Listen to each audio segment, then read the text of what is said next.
శ్రీ గురుభ్యో నమ. నిత్య భగవద్గీత యజ్ఞంలో భాగంగా ఈవేళ మనం ఆత్మ సంయమ యోగం 6వ అధ్యాయమునందు 35వ శ్లోకం పరిశీలన చేసుకుందాం. భగవానుడు అర్జునుల వారి సంశయాన్ని ఏ విధంగా నివృత్తిపరిచి సత్య మార్గం చూపెడుతున్నాడు మనము కూడా గ్రహిస్తాం. అసంశయం మహాబాహో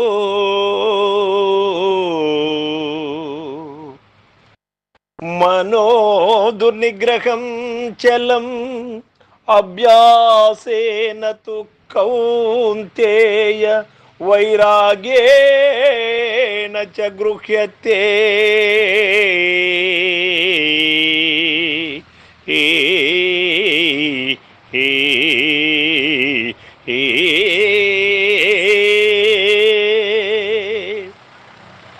భగవానుడు చెబుతూ ఉన్నాడు, అర్జున, మనసు చంచలమైనది వాస్తవమే, దానిని నిగ్రహించుట కష్ట సాధ్యమైనది చెబుతూ ఉన్నావు, అది వాస్తవమే. అయితే అది ప్రయాసతో కూడిన పని అని చెబుతూ ఉన్నావు, వాస్తవమే.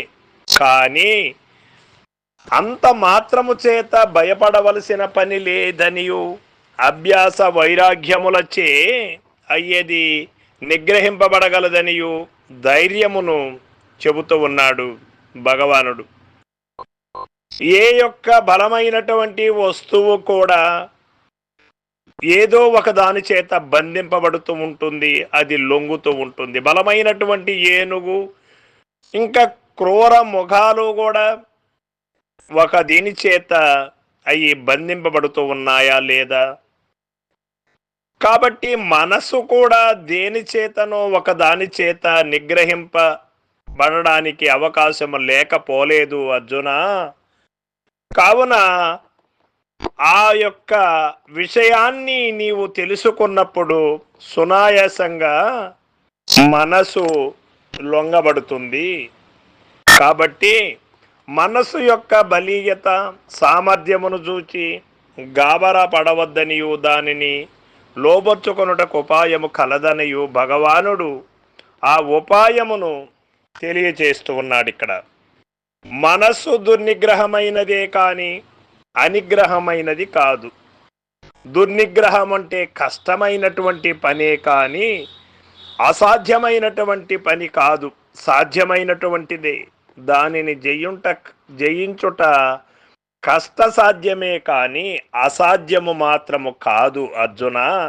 నీవు మనసు లొంగబడలేదు, మనసుకి నిలకడలేదు అని ఒక దిగులు పడవద్దయ్యా అని చెబుతూ ఉన్నారు పరమాత్మ. కావున తగు ప్రయత్నము తప్పకుండా చేయవలసి ఉంటుంది అర్జున.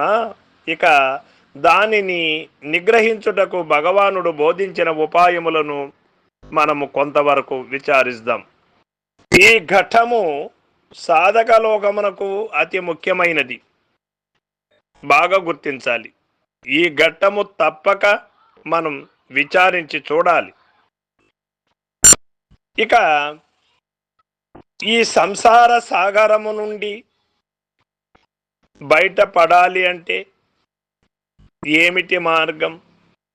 ఈ సంసార సాగరం ఈదలేక నాటి నుండి నేటి వరకు కూడా మానవాళి కొట్టి మిట్టాడుతూ ఉన్నది. ఈ జనన మరణాది దుఃఖములకు లోనగుచున్నారు. ఏది ఆత్మానుభూతికి ప్రధానమగు అడ్డుగోడగా నిలిచి ఉన్నదో అట్టి దాన్ని తెలియలేక అట్టి మనసు యొక్క నిగ్రహమును గూర్చి తెలుసుకోలేక అవస్థపడుతూ ఉన్నారు. కాబట్టి సాక్షాత్తు అవతారమూర్తి శ్రీకృష్ణ భగవానుని ముఖారవిందము నుండి ఆ ఉపాయము వెలువడుట బట్టి అది అత్యంత ప్రాధాన్యమును పొందుతున్నది.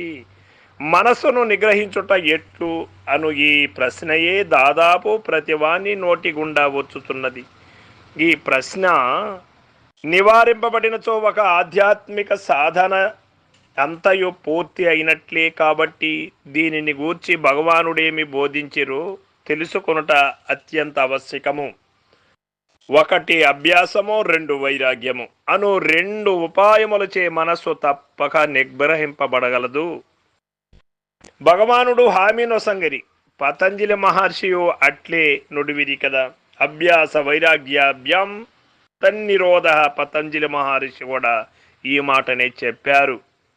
వైరాగ్యమనగా దృశ్య విషయములందలి నశ్వరత్వాది దోషములను విచారించి వాని ఎడల యాహ్యభావయం కలిగి ఉండుట, దానిచే మనస్సు బహిర్ముఖముగా పరుగెత్తక అంతర్ముఖముగా మరులును. వైరాగ్యము ఎందులకు కలిగి ఉండవలెననగా, ఈ దృశ్య ప్రపంచములోని సమస్త పదార్థములను కాలక్రమమున నశించునవి ఉన్నవి. తుదకు శరీరమును కొంతకాలమునకు నశించి తీరును కదా.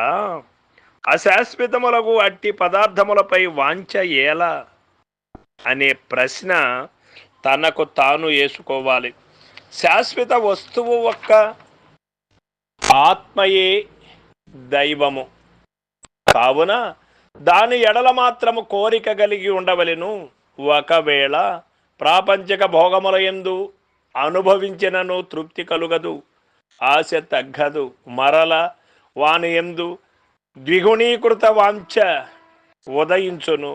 దాని వలన వాసనలు బలపడి సంసార బంధము వృద్ధియగును. కానీ అవి నశింపబడవు. పైగా మనస్సు విషయానుభవమునకై బహిర్ముఖమగుచున్న కొలది ఆత్మవస్తువు దూరమగుచుండును. ధ్యానమందు మనస్సు నిలవకుండును. కాబట్టి మనస్సు నిశ్చలమగుటకై, స్వాధీన పడుటకై విషయ వైరాగ్యం అత్యవసరమై ఉన్నది. ఇక మనోనిగ్రహమందు గమనించవలసిన రెండవ అంశము అభ్యాసం. అభ్యాసముచే సతత ప్రయత్నముచే ఏ కార్యమైనను సాధింపబడగలదు. సతు దీర్ఘకాల నైరంత్య సత్కార సేవితో దృఢభూమి అని శాస్త్రవచనం. కాబట్టి బహుకాల నిరంతరాభ్యాసముచే మనోనిగ్రహము తప్పక సాధ్యపడగలదని చెప్పి ఉన్నాడు భగవానుడు.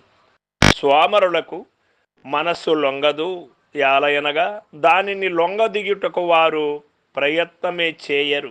ప్రయత్నము గాని అభ్యాసము గాని లేనిచో లౌకిక రంగమున గాని పరమార్థ రంగమున గాని ఏ కార్యమును సాధింపబడదు.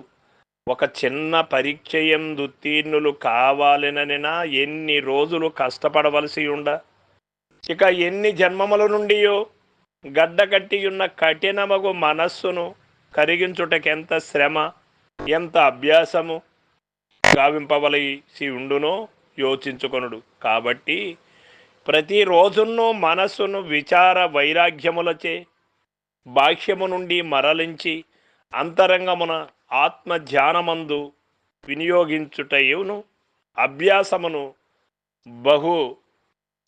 భంగులు గావించుచున్నచో నిత్యము చేస్తూ ఉన్నటువంటి వారికి అచిరకాలములో మనసు స్వాధీనపడి ఆత్మయందే నిరంతరము ప్రీతిని పొందుచుండగలదు. ఈ శ్లోకమున అర్జునుని మహాబాహు అని శ్రీకృష్ణుడు సంబోధించింది. ఓ అర్జున, నీవు గొప్ప భుజములం పరాక్రమం గలవాడవు, భౌతిక శక్తి సమన్వితుడవు. అట్టి నీ శక్తిని ఆధ్యాత్మ రంగమున కూడా వ్యక్తమనొచ్చి అర్జున అభ్యాస వైరాగ్యముల ద్వారా మనస్సును నిగ్రహించి విజయమును పొందుమని ఈ సంబోధన ద్వారా భగవానుడు తెలిపినట్లయినది. అర్జునుడు మనోనిగ్రహము దుస్తరమని వచించినది చూచి అతనికి ధైర్యమును పురిగొల్పుటకై మహాబాహు అని ఇటు సంబోధించియు భగవానుడు చెప్పు ఉండవచ్చు. మనస్సు ఎట్టిది అన్నప్పుడు చంచలమైనది, నిగ్రహించుటకు కష్టసాధ్యమైనది. అయితే దాన్ని ఎట్లా నిగ్రహించాలి? ఏ సాధనములచే మనస్సు నిగ్రహింపబడగలదు అన్నప్పుడు అభ్యాసము ఒకటి, వైరాగ్యము రెండు అను ఈ రెండిటిచే మనస్సు స్వాధీనపడగలదు. మనస్సును ఎందులకు నిగ్రహింపవలెనో అనే విషయాన్ని కూడా మనకు 36వ శ్లోకం ద్వారా తెలియబడుతూ ఉంది. సర్వం సద్గురు పాదార్పణం.